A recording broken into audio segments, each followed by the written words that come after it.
Ana punya penyakit asma, apakah puasa ana batal jika memakai alat? Tidak batal gara-gara menggunakan apa? Ventolin ya, Ventolin ya. Insyaallah nanti kalau ada waktu kita bahas secara detail masalah itu, pembatal puasa. Ustaz, apakah menelan dahak membatalkan puasa? Tidak membatalkan puasa. Bagaimana seperti orang yang sedang batuk? Iya, menelan ingus turun dari atas masuk ke dalam atau dahak ditelan tidak membatalkan puasa. Kecuali air liurnya udah keluar sini, tarik lagi.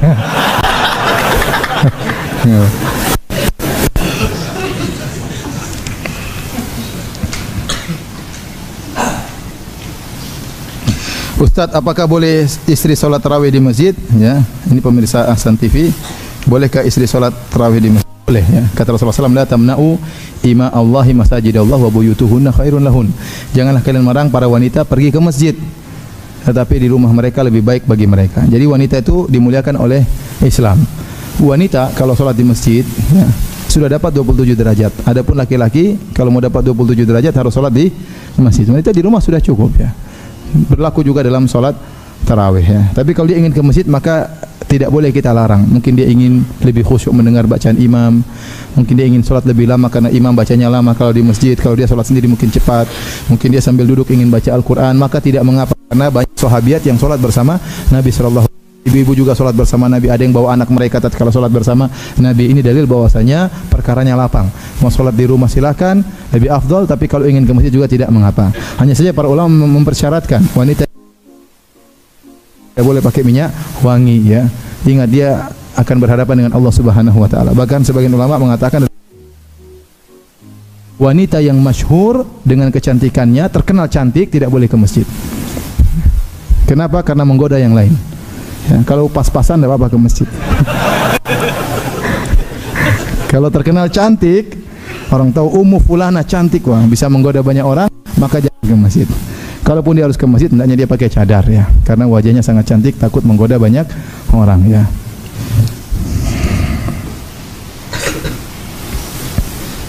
Bagaimana bekas air wudu di mulut setelah kumur? Apakah harus dibuang sampai habis? Buang sewajarnya ya. Jadi di kumur-kumur kemudian apa dibuang. Tidak apa-apa. Itu rukhsah. Itu rukhsah keringanannya.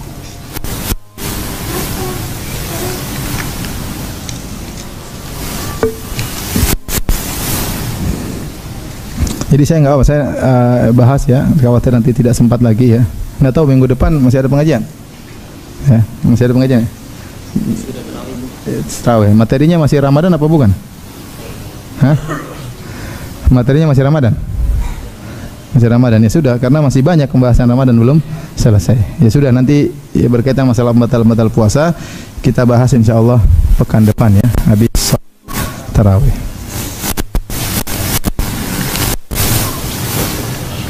Saat bulan Ramadan setan dibelenggu. Apakah maksud dibelenggu di sini? Setan tidak bisa menggoda manusia. Mengapa masih ada muslim yang tidak berpuasa? Ya, wassalamualaikum. Jawabannya, para ulama menafsirkan wasufiddati syayatin, setan dibelenggu. Ada yang menafsirkan maksudnya yang dibelenggu hanyalah al-maradah. Al-maradah artinya gembong-gembong setan. Adapun krocokan berkeliaran. Ya. Jadi kalau ada orang masih bermaksiat di bulan Ramadan, berarti imannya lemah. Kenapa? Digoda sama kroco sudah KO. Ada yang mengatakan semua setan dibelenggu, baik yang gembong maupun yang krocok. Tetapi dibelenggu tidak berarti mereka tidak bisa beraktivitas. Mereka beraktivitas tapi terhalang. Seperti orang dibelenggu, diborgol, masih bisa gerak tapi sulit. Sehingga mereka masih bisa menggoda. Tapi kita yakin dan kita lihat kenyataannya di Ramadan aktivitas maksiat berkurang, itu tidak? Iya, karena memang setan-setannya lagi liburan. Kemudian yang berikutnya, ingat kenapa terjadi maksiat? Karena yang dibelenggu cuma setan-setan dari golongan jin. Adapun setan dari golongan manusia, ya, tidak dibelenggu. Kemudian kenapa kok masih ada maksiat? Karena kata para ulama bahwasanya kemaksiatan timbul dari dua faktor, faktor eksternal dan faktor internal. Faktor eksternal godaan dari setan jin maupun setan manusia, internal dari hawa nafsu yang menyuruh kepada keburukan. Ya. Taruhlah seorang tanpa ada setan, tanpa ada macam-macam, semuanya lagi di penjara, lagi dibelenggu, ya, seorang bisa jadi memang sudah jadi setan manusia, ya. Jadi dia sudah diajarin dilatih sama setan 11 bulan. Waktu bulan Ramadan setannya cuti, dia sudah terlatih.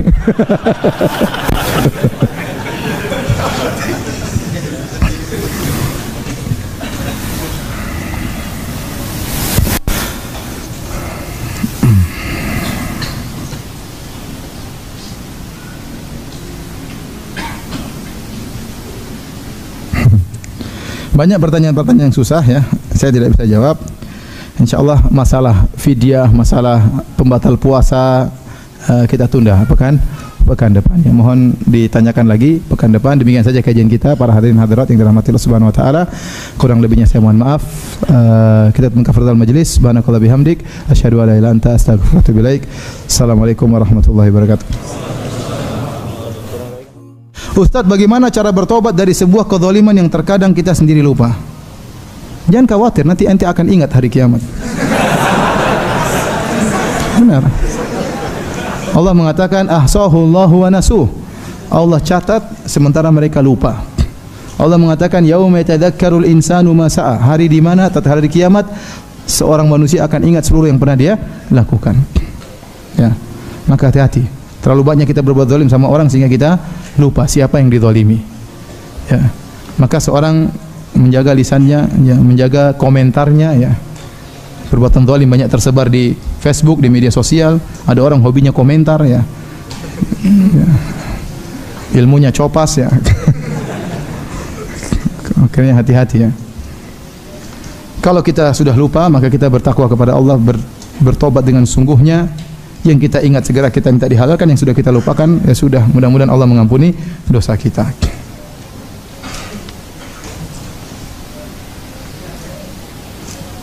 Waktu kecil anak pernah menjadi, waktu belum balik ya, pernah mencuri tiang-tiang pagar tetangga. Dia masih ingat, dia ada orang yang ingat. Ada yang lupa. Ini bagus masih ingat.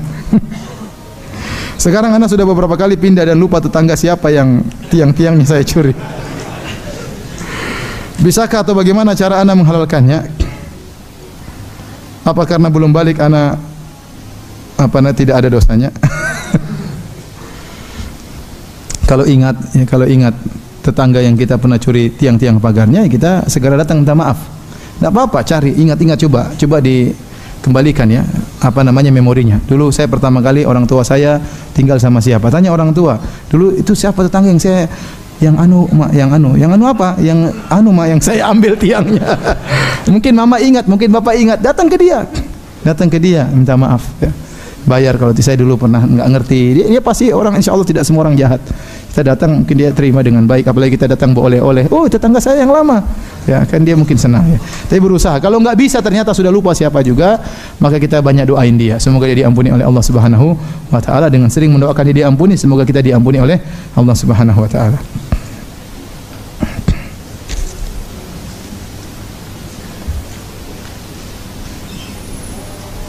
Ustaz, bagaimana jika zalim terhadap hewan kucing, tapi kucing tersebut buang kotoran sembarangan serta sering menumpahkan barang-barang? Oh, itu saya kurang tahu ya. Nanti disidang sama kucing kali. Jadi mau saya, kalau kucingnya nakal ya dijauhkan ya, dengan cara yang jangan berlebihan ya. Ya dijauhkan gimana caranya, diusir ya, mungkin intinya bagaimana caranya tidak datang lagi. Karena ada orang jengkel sama kucing, diambil sambal taruh di kucing. Ini saya pernah lihat gitu, ada orang ambil sambal taruh di mulut kucing. Kucingnya bingung gimana. Dia lap-lap nggak bisa hilang-hilang ya. Bingung. Kasihan. Jangan seperti itu ya. Ya bagaimana caranya ya supaya kucing tersebut tidak mengganggu. Karena cingkrang dan berjenggot, saya pernah dipermalukan di hadapan publik oleh seseorang. Saya sakit hati. Apabila saya menghajar, boikot dia, apa termasuk memutus tali silaturahmi? Sebaiknya tidak usah lah. Ente sakit hati, ente maafkan. Saya bilang ya, kalau kita dizalimi, ada 3 Allah berikan kesempatan bagi kita. Kalau kita dizalimi, yang pertama ya adalah kita membalas ya. Yang pertama kita membalas. Dan ingat, kalau kita balas harus sesuai dengan apa? Takarannya. Tidak boleh lebih daripada kezaliman yang dia lakukan. Ini sering saya sampaikan. Kalau orang bilang kita anjing, maka kita bilang kamu juga anjing. Tidak boleh kita bilang kamu anjing rabies, itu berlebihan. Tidak boleh. Ya. Fa in aqabtum fa aqibu bimithli ma uqibtum bih. Kalau kalian dizalimi maka balas sesuai dengan apa? Wa jazaa'u sayyi'atin sayyi'atun mithluha. Balasan terhadap keburukan keburukan yang semisalnya. Tidak boleh berlebihan. Ya. Ini apa namanya? Jadi yang pertama kita balas semisalnya, yang kedua kita balas lebih, maka kita yang berdosa. Tadinya dia yang zalim, sekarang kita berganti kita yang apa? Zalim. Yang ketiga kita memaafkan. Sekarang ada dua. Kita balas di dunia atau kita maafkan. Ada orang dia tidak mau maafkan. Ada orang berbuat zalim sama dia, orang itu menyesal datang minta sama dia. Oh saya enggak mau maafkan kamu. Kita urusan di akhirat. Apakah orang ini salah? Dia tidak salah. Itu hak dia. Saya bilang saya enggak mau maafin kamu. Enggak. Terus nanti di akhirat. Yang sana juga emosi. Ya sudah kita ketemu aja di akhirat.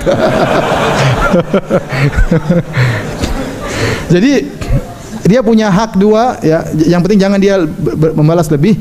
Yang satu dia balas. Dia apa namanya? Dia tidak mau memaafkan. Dan dia ingin untuk di akhirat. Yang kedua dia maafkan. Kalau dia balas di dunia, maka sudah selesai. Kalau orang bilang anjing, dia balas anjing, sudah enggak ada pahala sama sekali. Ya, sudah selesai, dia sudah melampiaskan. Ya, ini boleh, tidak berdosa. Yang kedua, dia tidak mau balas tapi dia ingin untuk di akhirat. Ini juga boleh. Dan yang ketiga, dia maafkan di dunia. Dan ini yang lebih yang terbaik. Kenapa?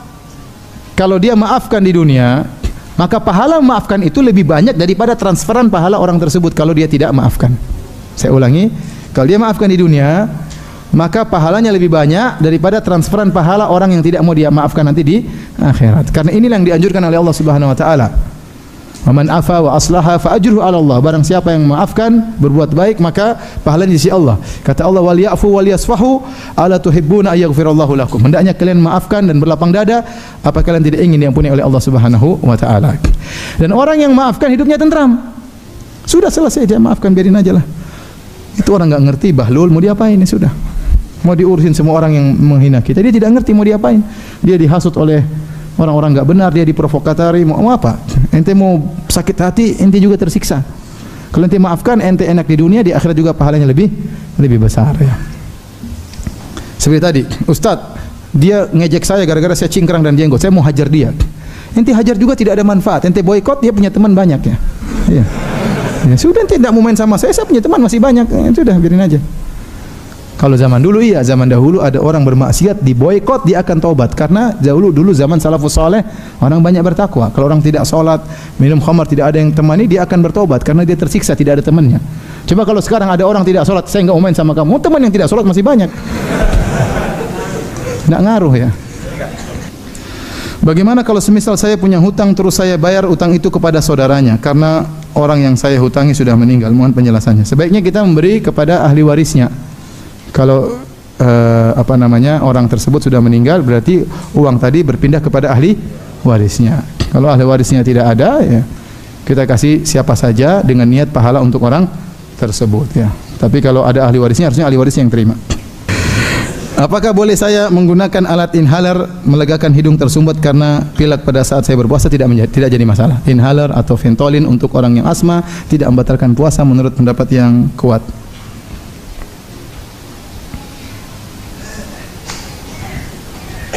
Ustaz, apakah boleh jika ikut salat tarawih di masjid sampai 8 rakaat lalu pulang ke rumah dan dilanjutkan witir 3 rakaat? Sebaiknya ikut sampai selesai. Kalau imamnya 23 rakaat sampai selesai. Karena Nabi mengatakan man shalla ma'al imami hatta yansharif kutiba lahu qiyamul lailah. Barang siapa yang salat sama imam sampai selesai dicatat baginya salat semalam suntuk.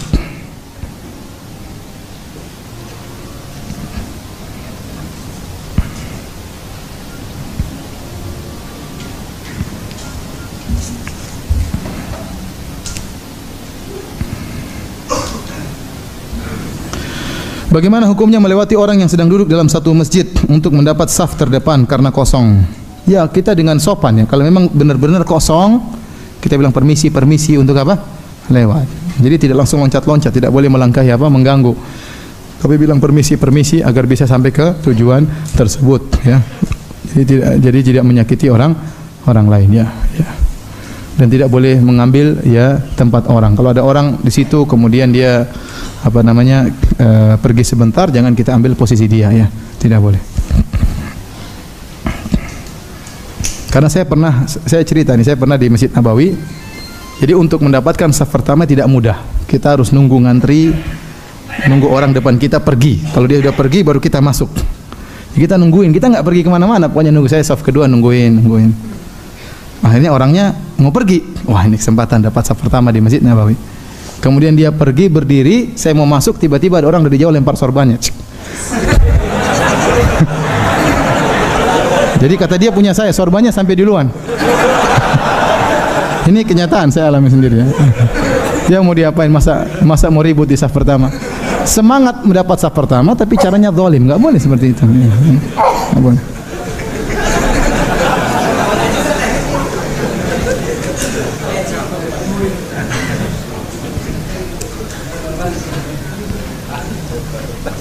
Ustaz, jika dahulu saya pernah menggibah orang lain yang muslim, apakah saya harus minta maaf dengan memberitahunya secara detail kepada orang tersebut, atau kita harus menutup aib diri kita?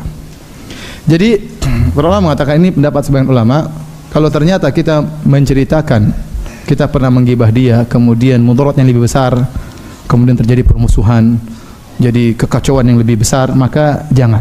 Kata para ulama, jangan. Lebih baik kita ini dengan perkiraan. Kalau saya sampaikan dia pasti ngamuk, kemudian nanti terjadi keributan dan macam-macamnya, sebaiknya enggak usah. Maka kita minta maaf secara umum, saya punya salah sama kamu, tolong maafkan. Terus berikan dia hadiah, berikan dia sesuatu sampai dia apa? Ridha ya. Kalau ternyata menurut kita orang ini masih bisa diajak kerjasama ya, dan tidak akan menimbulkan fitnah yang lebih besar, maka kita sampaikan, saya pernah menggibahmu. Gibahnya apa? Sampaikan, saya pernah bilang begini, mohon maaf ya. Mohon maaf ya. Kalau dia emosi ya itu sudah resiko. Ya, sudah resiko. Tapi ente terus mencari keridhaannya. Berikan hadiah kayak, berikan pemberian kayak ya. Bahkan Syekh Utsaimin mengatakan kalau kita pernah menggibah orang, terus orang itu tidak memaafkan kecuali dengan duit, kasih duit. Saya tidak memaafkan kamu. Ya sudah, kalau gitu saya bayar bagaimana? 3 juta, 5 juta kasih, kalau ente punya uang 5 juta. Yang penting dia halalkan. Karena kalau di akhirat nanti tidak bisa bayar. Ya. Saya pernah ketemu seorang syekh, dia cerita sama saya di Madinah waktu itu. Kata dia, ada syekh yang lain suka menjelek-jelekan dia, suka menjatuhkan dia, suka menggibah dia. Tahu-tahu sudah lama orang ini suka menjelek-jelekan saya, kata syekh tersebut. Suatu hari tiba-tiba dia telepon saya. Telepon, kemudian dia bilang, "Oh, Anda fulan?" "Iya, saya si fulan, saya punya salah sama kamu, saya begini." "Terus kenapa?" "Saya minta nomor rekeningmu." Ya. "Kamu minta berapa saja saya kasih, yang penting kau maafkan saya." Kata saya tersebut, "Saya tidak butuh dengan duitmu." Dia matikan HP. Kenapa? Syekh ini juga donatur masalahnya. Dia tidak butuh duit. Tidak maafkan. Dia ingin nuntut. Ya, urusan itu terserah masing-masing. Terserah masing-masing. Ya, kalau kita ada orang minta maaf sama kita, kita maafkan. Ya ikhwan, ente maafkan, ente dapat kebahagiaan. Orang datang bilang gini, "Saya pernah gini Ustaz." Ya udah biarin aja. Udahlah, ente enggak ngerti mau diapain. Saya pernah, ya udah biarin aja. Ente lebih tentram hidup ini daripada ente kemudian mikir, sakit hati, ya, kena stroke dan macam-macamnya. Ya. Sudah, maafin aja.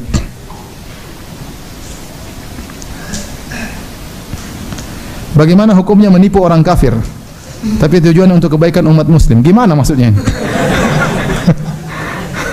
Kalau kita sedang berperang dengan dia, tidak apa-apa. Al-harbu khud'ah, perperangan itu penipuan. Tapi kalau tidak ada dalam masalah kerjaan kita nipu orang kafir, nggak boleh. Ya, tidak diperbolehkan kita menzalimi orang kafir. Ini perlu detail. Maksudnya apa ini? Membohongi orang kafir demi kemaslahatan apa? Kaum muslimin ya. Baik, demikian saja hadirin hadirat yang dirahmati Allah Subhanahu wa taala, kajian kita pada kesempatan kali ini. Semoga Allah mengampuni dosa-dosa kita dan semoga kita bisa berpuasa hingga akhir bulan Ramadan dengan penuh keimanan dan penuh pengharapan agar dosa-dosa kita diampuni oleh Allah Subhanahu wa taala. Subhanakallah bihamdik asyhadu an la ilaha illa anta astaghfiruka wa atubu ilaik. Assalamualaikum warahmatullahi wabarakatuh.